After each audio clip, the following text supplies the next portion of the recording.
Title দেখে ভাইবেন না যে 2026 শুধু বিএনপির জন্য একটা দুঃস্বপ্নের বছর হবে। 2026 ফ্যাসি বিরোধী সবার জন্য দুঃস্বপ্নের বছর হইতে পারে।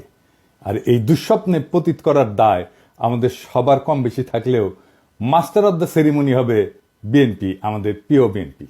কেন সেটা আলাপ করে নি। আমি কয়েকদিন আগে একটা ভিডিও করেছিলাম যে বিএনপির কেরা উঠিছে, সেখানে আমি বলছি যে বিএনপি কেন এত নির্বাচন করে। আর সালাউদ্দিন সাহেব কইছে নির্বাচন দেরি করার পিছনে যুক্তিটা কি সেটা দিতে হবে। আমি কইছিলাম যুক্তিটা আমি দেব। তো কেরা উঠলে বুঝলেন তো কোন কেরা, ওইটাই। ওই কেরাতে মানুষ যেমন উত্তেজিত হইয়া যায়, তেমন বিএনপি 2025 সালে খুব উত্তেজিত হয়ে উঠছে। এই উত্তেজনার স্বপ্ন দোষ হবে 2026 সালে। আমি বানাইয়া কিছু বলতেছি না। বিএনপি মানে জিয়াউর রহমানের আদর্শের বিএনপি আমার খুব পছন্দের দল। আর হাসিনার ফ্যাসিস্ট আগ্রাসন থেকে সবচেয়ে বেশি মাইর খেয়া কিচ্ছু করতে না পারার দল হইল বিএনপি। এরা মাইর খাইছে ছাত্রদের কারণে, আজকে তাদের জীবন বাঁচাইতে পারছে। দেখেন রিজভী ভাই কি বলে।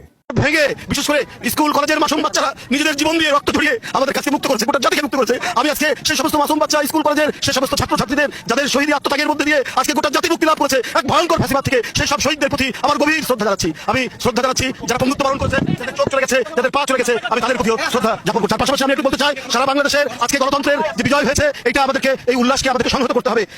আর যখন হাসিনা ছাত্রদের হাতে জয় বাংলা হইল, তখন বাইর হইয়া বাঘের মতো গর্জন করা এই দলের নাম হইতেছে বিএনপি। যারা এদের জীবন বাঁচাইলো, যাদের জন্য খালেদা জিয়া আজকে তার ছেলের বাসায়, যাদের আত্মত্যাগে আজকে বিএনপির নেতাদের এত লম্ফজম্প, তারাই নাকি আবার আন্দোলনের মূল মাস্টার মাইন্ড। বাংলাদেশের মানুষকে 16 বছর ফ্যাসিবাদের থেকে বাঁচানোর কি করছে বিএনপি? বাঁচাইতে পারছে?